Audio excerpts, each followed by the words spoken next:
Hola, hola, mis buenos amigos y compañeros de lectura de la Biblia. Gracias a Dios. Bueno, estamos en Hechos capítulo número 2 y es algo extraordinario lo que sucede en este capítulo porque es cuando viene la llenura del Espíritu Santo. Y bueno, hay muchas preguntas que pudiésemos hacer en nuestras reuniones de preguntones bíblicos. Qué importantísimo es eso, que lo promovamos y lo vivamos. Bueno, dice así, Hechos capítulo número 2. Cuando llegó el día de Pentecostés, estaban todos juntos en el mismo lugar. Pentecostés era una de las fiestas más importantes del pueblo judío, 50 días después de la Pascua. En la Pascua se ha sacrificado el Cordero Pascual, nuestro Señor Jesucristo cumple con la ley, y en Pentecostés viene una fiesta por las cosechas, es las primicias de la cosecha, pero también hace el recordatorio del pacto de Dios con el pueblo judío, recibiendo la ley, ¿verdad? La ley. Y bueno, aquí vamos a tener cómo Dios utiliza esta fiesta, y hay muchas preguntas que debiéramos de hacernos alrededor de ella, de su relación con la venida del Espíritu Santo y la composición de la iglesia con lo que sucedió en el Antiguo Testamento. Pero bueno, seguimos. De repente vino del cielo un ruido como el de una violenta ráfaga de viento y llenó toda la casa donde estaban reunidos. Esta es la nueva versión internacional que estoy utilizando. Todos fueron llenos del Espíritu Santo y comenzaron a hablar en diferentes lenguas según el Espíritu les concedía expresarse en diferentes idiomas. Las personas, los cristianos allí reunidos, llenos del Espíritu Santo, comenzaron a hablar maravillas de Dios en diferentes, por decir algo, en ruso, en alemán, en chino, en portugués, en francés, en español, etcétera, etcétera. Y estaban de visita en Jerusalén judíos piadosos procedentes de todas las naciones de la tierra. Al oír aquel bullicio se agolparon y quedaron todos pasmados, porque cada uno los escuchaba hablar en su propio idioma. ¡Wow! ¡Qué extraordinario eso! Qué maravilloso sería ser testigo y participante de algo así, ¿verdad? Porque normalmente lo que escuchamos con el don de lenguas, pues es algo que no es ni chino, ni ruso, ni francés, ni portugués, ni nada de eso, sino es un lenguaje más del espíritu, como se dice, y uno no sabe exactamente. Bueno, al oír aquel bullicio se agolparon y quedaron todos pasmados, ¿verdad? Desconcertados y maravillados decían, ¿no son galileos todos estos que están hablando? Y hablaban de Galileos porque, pues, Galilea, pues, era un pueblo rústico, un pueblo de trabajadores, pescadores, y pues no había, unas escuelas allí rabínicas, donde la gente se pusiera a leer muy en profundidad la Torá, o hablar en diferentes idiomas. ¿Y no son galileos estos que hablan? ¿Cómo es que cada uno de nosotros los oye hablar en su lengua materna? Partos, medos y elamitas, habitantes de Mesopotamia, de Judea y de Capadocia, del Ponto y de Asia, de Frigia y de Panfilia, de Egipto y de las regiones de Libia cercanas a Cirene, visitantes llegados de Roma, judíos y prosélitos, es decir, gentiles que estaban deseosos de que el pueblo judío los aceptara, pero pues no cumplían todos los requisitos. Cretenses y árabes, todos por igual los oímos proclamar en nuestra propia lengua las maravillas de Dios. Desconcertados y perplejos, se preguntaron, ¿qué quiere decir esto? Otros se burlaban y decían, lo que pasa es que están borrachos. Diferentes opiniones.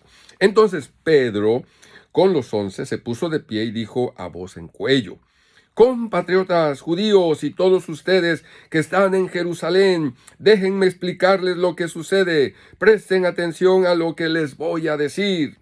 Estos no están borrachos, como suponen ustedes. Apenas son las 9 de la mañana. Y pues yo no sé exactamente cuál era el argumento allí, pero a lo mejor en esa fiesta no se tomaba vino antes de las 9 de la mañana. El primero era la fiesta y después había pues el vino, como en todas las fiestas judías, se tomaba vino, en la Pascua se tomaba este vino. Y bueno, aquí Pedro dice, es que apenas son las 9 de la mañana. Algo había en las costumbres.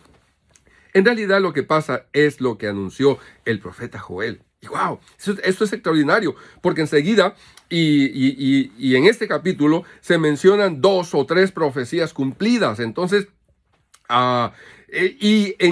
relaciona el antiguo pacto con el nuevo pacto que ya el Señor lo había dado en la fiesta de la Pascua, en la última cena. Wow, es esto.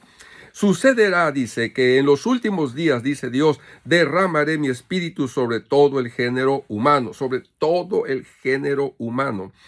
Los hijos y las hijas de ustedes profetizarán, tendrán visiones los jóvenes y sueños los ancianos. En esos días derramaré mi espíritu aún sobre mis siervos y mis siervas y profetizarán. Aquí me encanta y me apasiona darme cuenta cómo Dios en su amor fue haciendo las cosas de tal manera que habla todo el Antiguo Testamento y que viene hasta acá para poder llegar a todo el género humano, porque eso es lo que hay en el corazón de nuestro gran Dios y maravilloso. Dice, arriba en el cielo y abajo en la tierra mostraré prodigios, sangre y fuego y nubes de humo. El sol se convertirá en tinieblas y la luna en sangre antes que llegue el día del Señor, día grande y esplendoroso, y todo el que invoque el nombre del Señor será salvo. Todo el que invoque el nombre del Señor. Pueblo de Israel, escuchen esto. Jesús de Nazaret fue un hombre acreditado por Dios ante ustedes con milagros, señales y prodigios, los cuales realizó Dios entre ustedes por medio de él, como bien lo saben. Este fue entregado según el determinado propósito y el previo conocimiento de Dios, y por medio de gente malvada ustedes lo mataron. Pedro fue bien directo para señalar quiénes eran los responsables de la muerte del Señor Jesucristo. Dice, sin embargo, Dios lo resucitó, librándolo de las angustias de la muerte, porque era imposible que la muerte lo mantuviera bajo su dominio. Wow. Y noten ustedes cómo aquí está Pedro diciendo que después de la muerte hay algo negativo. Y lo digo porque hay grupos cristianos que dicen que después de la muerte está dormida el alma, está dormido la persona esperando la resurrección. Pero vemos aquí cómo habla era imposible que la muerte lo mantuviera bajo su dominio. En efecto, David dijo de él, veía yo al Señor siempre delante de mí, porque Él está a mi derecha para que no caiga. Por eso mi corazón se alegra y canta con gozo mi lengua. Mi cuerpo también vivirá en esperanza. No dejarás que mi vida termine en el sepulcro. No permitirás que tu santo sufra corrupción. Me has dado a conocer los caminos de la vida. Me llenarás de alegría en tu presencia. Aleluya. Wow. Y bien sabemos pues ya por los evangelios cómo el Señor muere, cómo el Señor está tres días, noches en el sepulcro, ¿verdad? Y resucita. Y como le dijo a uno en la cruz, hoy estarás conmigo en el paraíso. O sea, wow, qué mal. Y luego cómo asciende después de 40 días, ¿verdad? Y mostrando que hay algo mucho más allá de la muerte, ¿verdad? Que no todo termina aquí en esta tierra. Aleluya. Bueno, verso 29. Hermanos, permítanme hablarles con franqueza acerca del patriarca David, que murió y fue sepultado, y cuyo sepulcro está entre nosotros hasta el día de hoy. Era profeta y sabía que Dios le había prometido bajo juramento poner en el trono a uno de sus descendientes. Y bueno, por si no lo saben, entre Malaquías y Mateo, que se habla de 400 años, no hubo descendiente de David ocupando el trono del reino de Israel. No hubo. Inclusive llegó a haber por primera vez un rey que no era de la descendencia de David, que fue Herodes precisamente, y que esto que le estoy comentando, no hay tiempo para comentarlo, pues el cumplimiento de una profecía que Jacob profetizó acerca de sus hijos. Bueno, pero vuelvo al asunto del descendiente de David. Era profeta, David. Verso 31. Fue así como previó lo que iba a suceder. Prever. Vio antes. Refiriéndose a la resurrección del Mesías. Afirmó que Dios no dejaría que su vida terminara en el sepulcro, ni que su fin fuera la corrupción. A este Jesús Dios lo resucitó, y de ellos todos nosotros somos testigos. Exaltado por el poder de Dios y habiendo recibido del Padre el Espíritu Santo prometido, ha derramado esto que ustedes ahora ven y oyen. David no subió al cielo, y sin embargo declaró: dijo el Señor a mi Señor, siéntate a mi derecha en el cielo, hasta que ponga a tus enemigos por estrado de tus pies. Por tanto, sépalo bien todo Israel, que a este Jesús, a quien ustedes crucificaron, Dios lo ha hecho Señor y Mesías. Aleluya. Cuando oyeron esto, todos se sintieron profundamente conmovidos. Y les dijeron a Pedro y a los otros apóstoles: hermanos, ¿qué debemos hacer? Y la respuesta: arrepiéntase y bautícese cada uno de ustedes en el nombre de Jesucristo para perdón de sus pecados. Les contestó Pedro. A partir de ahorita, predicar y bautizar y hablar en el nombre de Jesucristo se va a hacer algo muy importante. Les contestó Pedro: y recibirán el don del Espíritu Santo. La promesa. En efecto, la promesa es para ustedes, para sus hijos y para todos los extranjeros, es decir, para todos aquellos a quienes el Señor nuestro Dios quiera llamar. Y maravilloso eso, y con muchas otras razones les exhortaba insistentemente: sálvense de esta generación perversa. Sálvense.